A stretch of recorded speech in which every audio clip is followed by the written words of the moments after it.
Welcome to Beyond Sunday, a podcast for parents like us, striving to weave the Sunday experience into the everyday moments of our week. I'm your co-host, Joyce. I'm the Associate Director of Family Ministry for the Archdiocese of Detroit, and I'm a mom of 4 and a wife of over 18 years. Wow. And I'm Rakhi McCormick, Coordinator of Mission and Outreach at our parish and a religion teacher, among other things. And I'm also a mom of 3 and a wife of over 13 years. So this week we are talking about kicking off a new year with Mary because, hello, Catholic. Happy New Year! Woo-hoo! And what that means for our families. So, Nicole, I wanted to start with some fast facts because we're at the beginning of the year and everyone's in planning mode.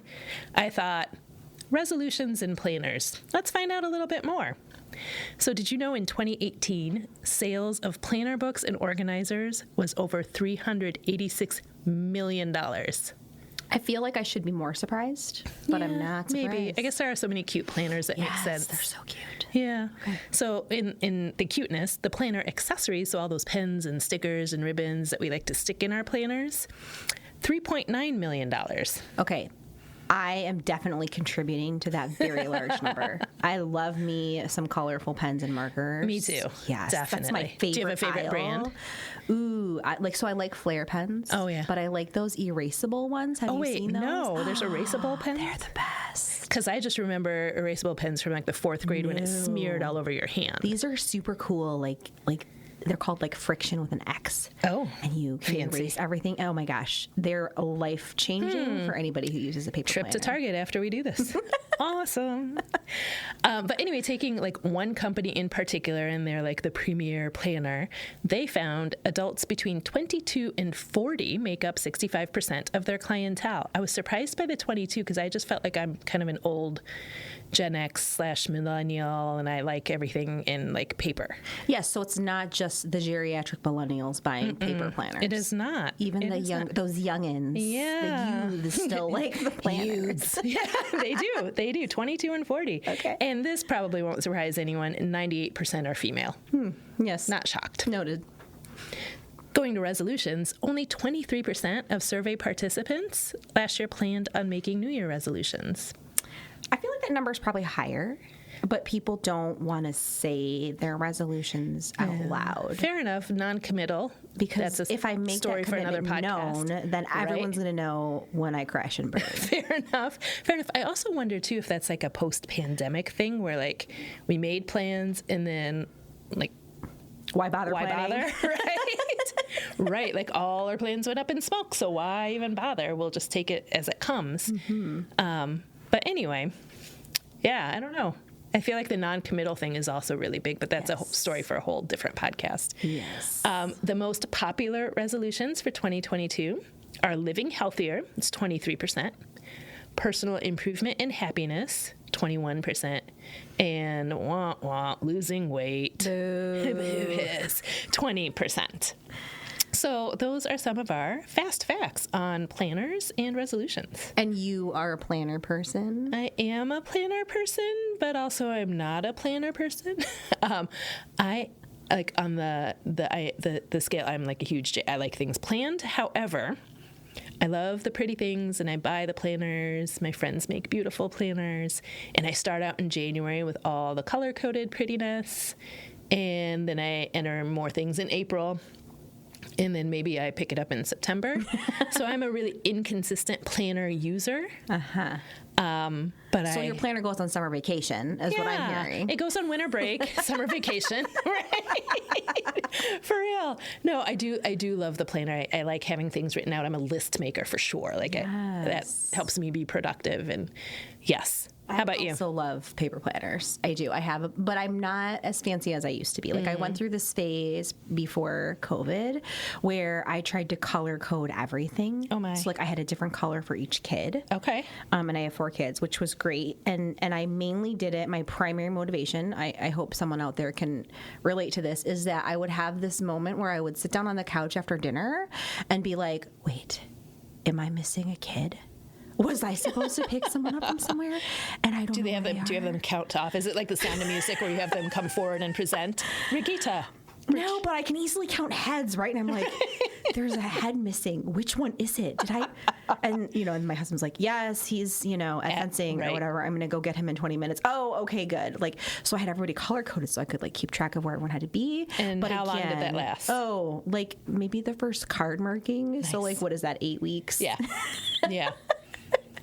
I tried though. I mean, so now I do still try to use it, even if just to have a visual of what the week looks like and where do I have chunks of time to kind of clean my house a little bit, maybe. Sure. Or, sit on the couch and drink coffee.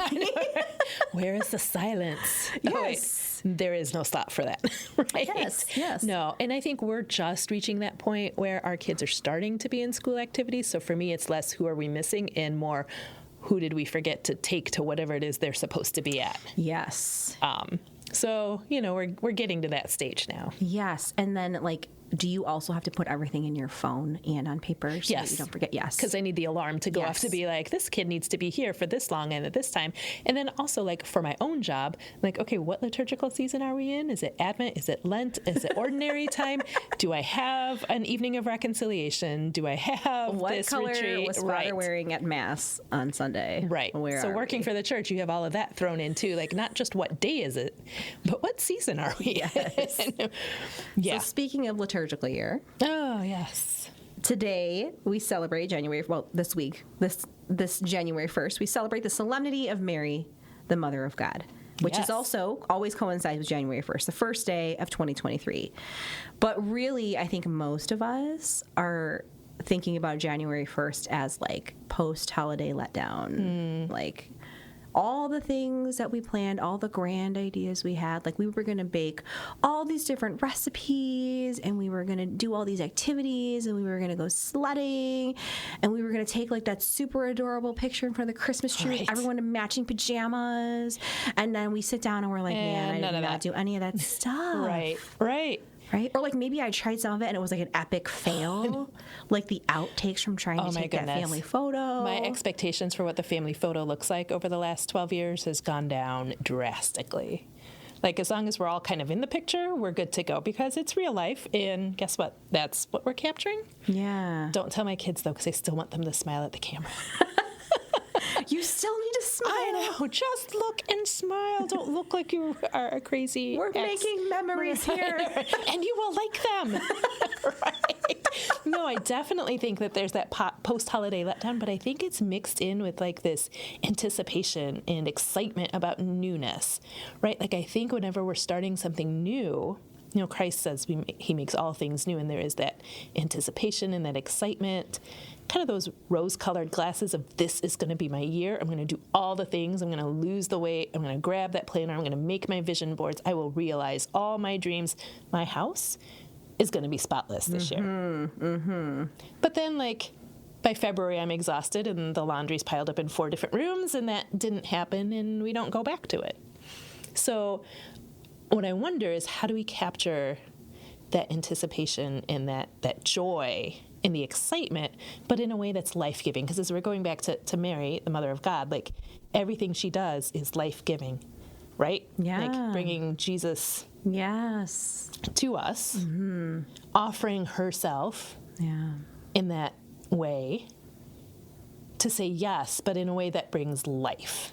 Yeah. And isn't pipe dreams. That's hard though, right? Because we think of Mary as she's the ultimate mom. Mm-hmm. As a matter of fact, my daughter has been quoted saying, "Mom, you're the second best mom in the world." Oh. Because Mary obviously fair is the enough. best, right? Yeah. So that's a pretty high standard to be following in those footsteps. And it reminds me of Carol Houselander's book, The Reed of God, where she talks about how when she was little, her mom would say, "Don't ever do anything Mary wouldn't do." And she was like, "Well, to be honest, I can't really imagine Mary doing anything because she's just this really beautiful statue who stands in the corner and she's praying and she has perfect hair." She's like, "Oh, right." That was Mary, right?" And so I think we just set that standard so high because that's the image of her we always think about. So when you say how do we aspire, but in a way that is real, I think we have to be willing to think about Mary as a real person too. Well, absolutely. And I have to say,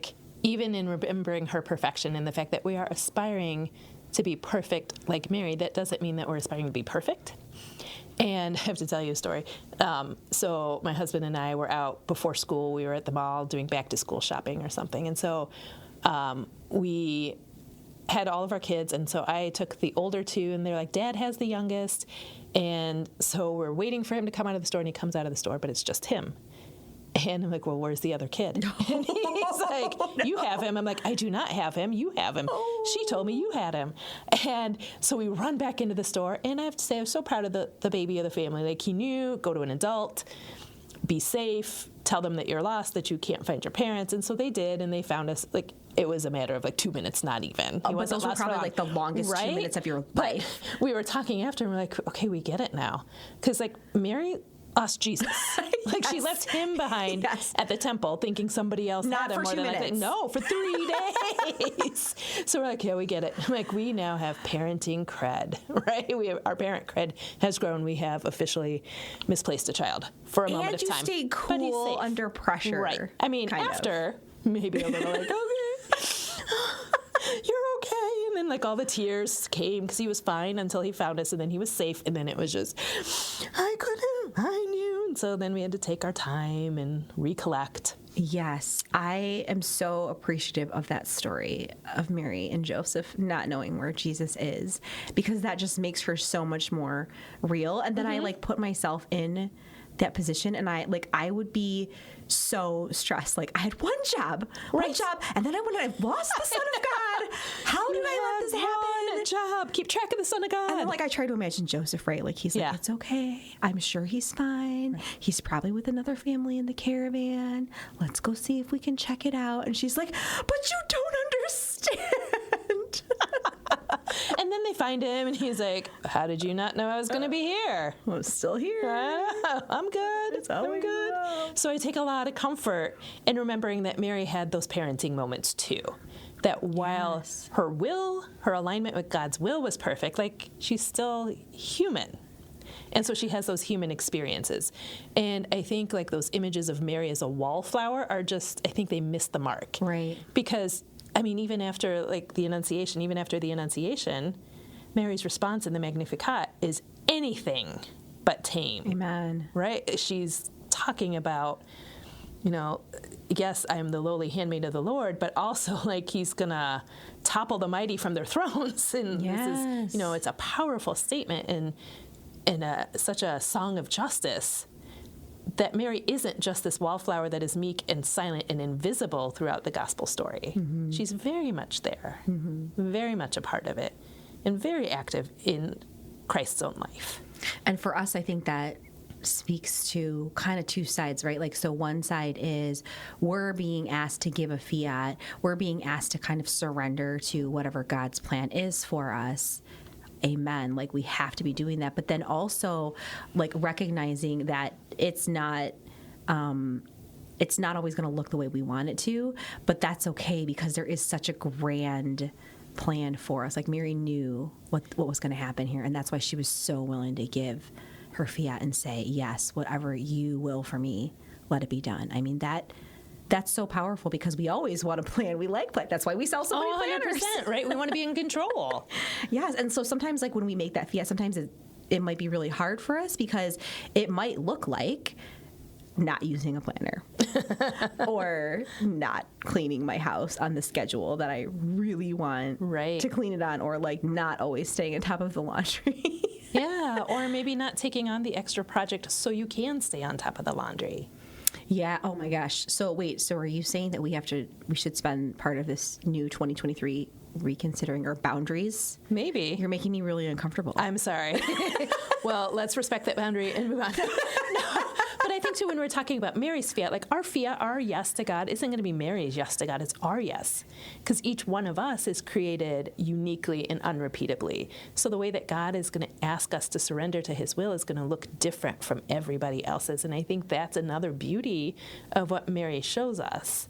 That is so real, and that also kind of points to this other piece that is hard for us as parents sometimes, and that is that God has a plan for all of our children that is not the plan we have for our children, right? Like, we don't get to decide what vocation they're being called to. Right. We don't get to decide like what kind of person they're going to even grow into, really. Like, of course we have influence there, and of course we're called to help shape that, but ultimately they belong to him, and that can be hard for us because like they're a reflection of us. At least that's the way we think of it. Right. Or an extension of us. And it sounds terrible to say, like, I don't want my kids to make me look bad, right? But like, that's what we're thinking, probably. Or more that my kid's behavior, what my kid does, reflects on my quality of my parenting. And then we feel like we have failed as parents, when in reality, kids are kids. Yes. Humans are humans. Like, we're all going to make our mistakes.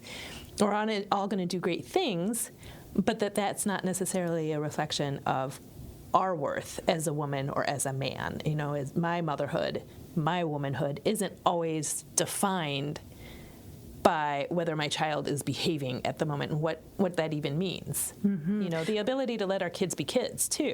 Yeah, but that's so hard, right? Because like we, again, going back to people who like just don't make resolutions because they don't want to be known for like not following through. We don't want to look like we're just like slacking off. No, of course not. Well, that's not what God is calling us to do either. You know, we're to be attentive, and we're certainly to be, you know, live our vocation well. But also, appearances aren't part of that, right? Like, I think, especially in this social media culture, that so much of it is perception.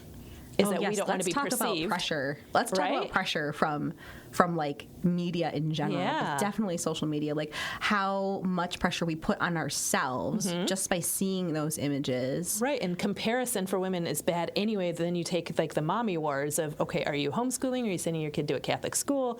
Are you in public school? You know, right? Like, you know, all of that. Are you even how we have our babies? Like, there's just so much chatter and noise to be able to sift through all of that, to hear the voice of God, to be like, what you are doing, if you are following what I am asking you to do, is okay. And you know what? Even when you're not, it's okay, because I'm going to redeem that anyway. Because that's my job. My job is to redeem the mistakes that you make. You're never not going to make mistakes. Your whole life is going to be a series of mistakes, and that's okay. Stay in friendship with me, and then I'm going to be redeeming that through the other things. Rakhi McCormick, ladies and gentlemen, dropping the truth bombs right here but on I think our show. too, like in the Catholic world, like being a Catholic mom, the pressure is so high. Yeah, right? Because you want to make sure that you are visibly Catholic, that you have the right number of kids, that you're at Mass, that your house is decorated in liturgical colors, that you have the current liturgical colors. Not that the Advent candles are still up in June. The Advent candles from last year. No, that's not that where just never got put away. Not that that's us at all. No, but I will tell Tim, like, there are some families that like are so intimidating to me in church, because they come in and their kids are perfectly dressed and they're perfectly behaved, and I'm like, how, did you wake up 4 hours ago? Like, how? Yeah. And ours are coming in. One looks like they rolled out of bed. The other one, I'm not sure their pants are clean. The other one, we might have had to convince to put pants on at all. So, like, but we're there. Yes. And we're there to worship. Yes, and like this is all I have. Like this is what I have, and I'm giving it to you. It's like the widow. We give everything we have, however little that is that day. And it's going to change in different seasons too. Like, so much of it is fluid. No day looks the same. No season looks the same. Yeah. So I want to talk about like the importance of having community around you when you're kind of like wrestling with this idea of being the ideal mom, whatever that looks like, giving your Fiat to whatever you're being called to, right? Like, how do you think community can help make that a more, I don't know what the word I'm looking for is, like a more realistic experience, a more authentic experience? Well, I think for me, there's two things. First, it's realizing that God calls us each differently, so we're not going to imitate any other mom, any other parent, any other woman. But secondly, that community to lift us up. I think it is so important for us to have people who are not just in the same stage of life as us, but to have those people that have walked before us. Yeah. To be able to say, yep, it's hard. Yeah. No matter what stage you're in, it's hard. Because life is difficult. Part of our life is struggling, and those struggles aren't going to go away no matter how perfect your parenting is, no matter how much you're living in imitation. I mean, if we're living in imitation of Mary, Mary saw her son suffer and die. Yeah. Right, so suffering is just part of that. So it's so helpful then when you can hear someone else who's been there and hear like their story of losing their kid in the shopping mall, or like dragging their kid into church with no shoes on. Oh my gosh. It's so helpful because then you're like, oh, okay, this is normal. Like I don't need to put this much pressure on myself right now. Kids are kids. Right, and especially if like it's an older parishioner, for example, who, you know, like, I don't know if you've ever had this experience where you have like that older parishioner turn around after you just had like a horrific mass with a toddler. And they're like, your family's so beautiful. I'm so glad you're here. And they give you like the extra little affirmation you need. It's just so nice because then it's like, oh, this lady and her grown-up kids turned out okay. There's hope for me here. Yes. Yeah, having that community having around somebody you is so helpful. To breathe life into those moments where maybe you think you might not make it. Yes. Oh, that is real, right? And like, I'm not doing this alone. No. I'm not trying to figure this out by myself. There are other people who have done this before. Yes. Wow. Wow. So I want to kind of wrap this up with this kind of final thought here. We're entering into a new year. Hello, 2023. Woo! I want to encourage people to think about, even if it's only for a minute or two, get some time and just think about, what is God asking you for your Fiat to be? What would your Magnificat look like? Maybe for some of us, it is that willingness to be more flexible with our plans or throw the planner out the window. Or maybe just not spend half your paycheck purchasing the planner and said accessories. I feel convicted here. I'm sorry. We're going to go to Target later and get those pens, though. Yes. Yeah. But for others, it might mean like, I know for me it does. It means like really being intentional about taking time for prayer. And as a family, too, you can think about this as a family. Like, what is God asking our family to do together? And it might be really big and it might be really small. Well, and I think you and I were talking about this. Maybe it's committing to not doing as much, to being countercultural and not signing up for every activity, but being intentional about making room for that quiet and that space. Oh my gosh, if you need to hear this right now, we are telling you, you don't have to do all the things. You do not. And your children do not need to do all the things. Don't. They will be happy children because you love them. Well, and maybe happier children. Right. Like over-programming them? Nah. We're over it. Yes. Well, we never went there. Our rule is one thing, so mostly because we don't want to be running around. But you know, our rule is one thing too, but I have 4, so that's 4 one thing. Yeah. Plus, it adds up quickly. Plus church and work and school. So But being really intentional about what we're doing and why. Yeah, so like we're not saying you have to cancel all the things, right? No. We're just saying like, just listen for that. Like, put yourself in a moment of quiet to hear what God's calling you to, and like what He might be asking of you as a mom, as a wife, as a parent, or as a family, and being open to making that Fiat. Absolutely. Thank you for joining us on Beyond Sunday. We hope this podcast has brought you some joy, a little laughter, and made you feel a little less alone in the trenches. Since we can't join you all for coffee, you can find us back here next week with a new episode. Find more episodes at 52sundays.com/podcast or subscribe on Spotify, Apple Podcasts, or wherever you get your podcasts.